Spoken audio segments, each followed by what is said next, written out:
7명의 슈바벤 사람.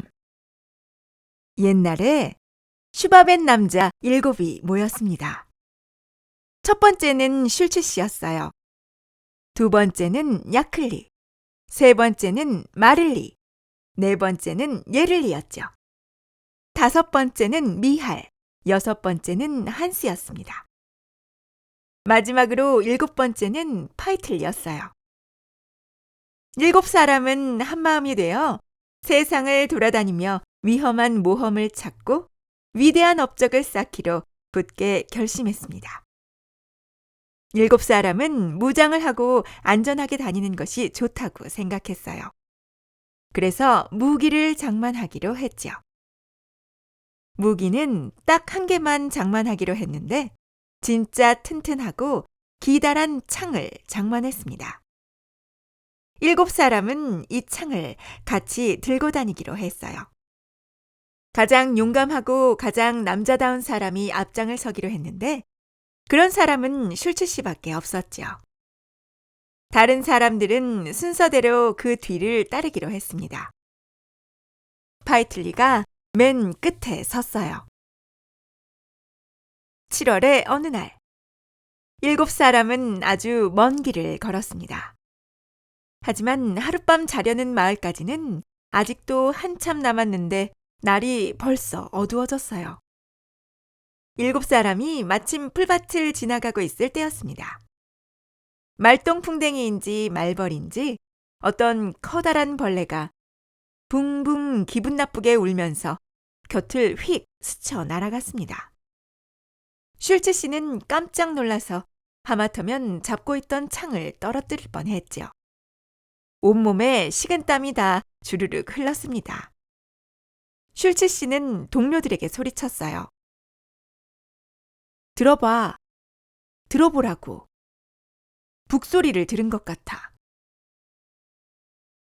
그러자 무슨 냄새를 맡았는지 모르지만 슐츠 씨 뒤에서 창을 잡고 있던 야클리가 말했습니다.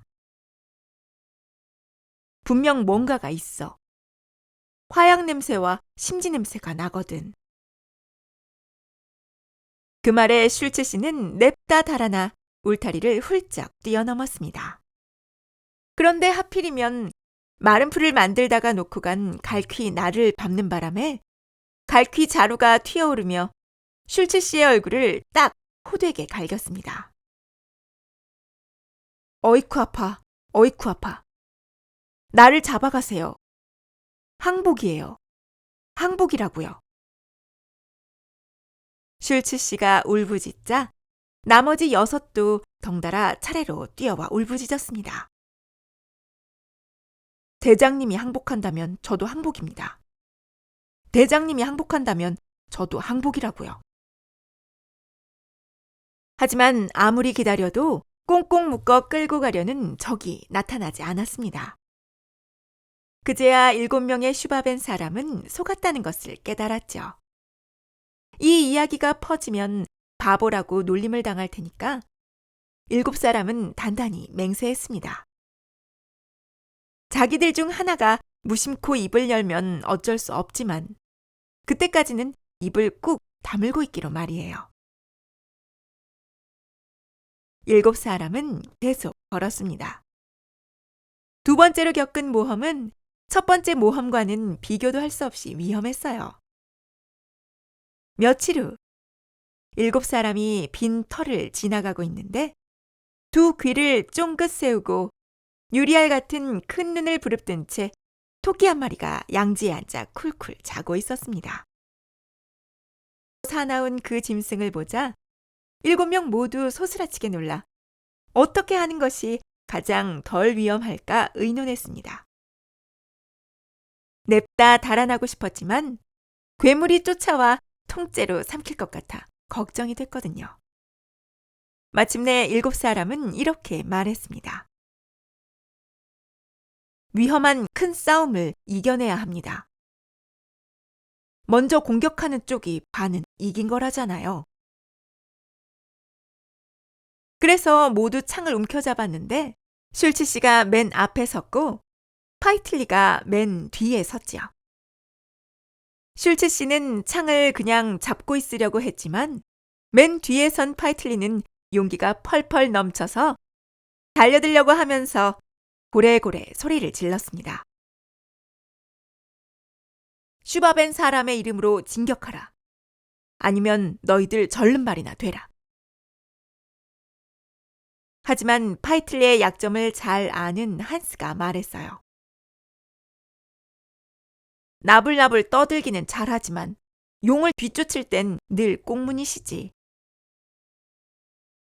그러자 미할이 소리쳤어요. 우리가 아슬아슬하게 실패한다면 그건 악마일걸? 차례가 된 예를리가 말했습니다. 악마가 아니라면 악마의 어머니나 악마의 이복형일걸? 퍼뜩 좋은 생각이 떠오른 미할이 파이틀리에게 말했습니다. 이리와 파이틀리, 앞장서. 내가 자네 뒤에 서겠네. 파이틀리가 들은 채도 하지 않자 야클리가 말했어요. 앞장은 슐츠가 서야지. 그런 명예를 누릴 사람은 슐츠밖에 없으니까. 그 말에 슐츠 씨는 용기 백배하여 잔뜩 무게를 잡으며 말했습니다. 용감하게 싸웁시다. 우리가 용감한 사람들이라는 것을 보여줍시다. 그래서 7사람은 한꺼번에 용에게 달려들었습니다. 슐츠 씨는 성호를 그으며 하느님에게 도움을 달라고 큰 소리로 빌었지만 다 소용없었어요. 왜냐하면 적에게 가까워질수록 슐츠 씨는 겁에 질려 이렇게 소리질렀거든요. 꺼져. 어서 꺼져. 꺼지라고. 어서 꺼지라니까. 그 소리에 번쩍 잠이 깬 토끼가 깜짝 놀라 냅다 달아났습니다. 꽁지가 빠져라 달아나는 토끼를 보자 슐츠 씨는 기쁨에 넘쳐 소리쳤어요. 어렵쇼? 파이틀리, 봐, 보라고. 저게 뭐지? 괴물이 아니라 토끼였네. 모험을 계속 찾아다니던 슈바벤 동맹군은 모젤강까지 왔습니다. 조용하고 깊은 늪 같은 강에는 다리가 많지 않았어요. 배로 강을 건널 수 있는 곳은 여러 군데 있었죠. 하지만 그런 것을 모르는 슈바벤 사람들은 강 건너편에서 일하고 있는 남자에게 어떻게 강을 건너느냐고 소리쳐 물었습니다. 그 남자는 멀리 떨어져 있는 데다 슈바벤 사람들이 사투리를 썼기 때문에 뭐라고 말하는지 도무지 알아들을 수가 없었어요. 그래서 그 고장 사투리로 물었습니다. 무엇이라? 무엇이라고라? 그 말은 슐츠 씨에게 이렇게 들렸습니다. 건너라. 건너시라고. 그러자 슐츠 씨는 발을 떼어 모젤강으로 성큼성큼 걸어 들어갔습니다. 맨 앞에 서 있었으니까요. 얼마 가지 못해 슐츠 씨는 진흙 속에 빠지고 몰려오는 큰 파도에 휩쓸려 버렸습니다. 슐츠 씨의 모자는 바람에 날려 강 건너편 기슭까지 갔는데 개구리 한 마리가 모자 옆에 앉아 울었습니다.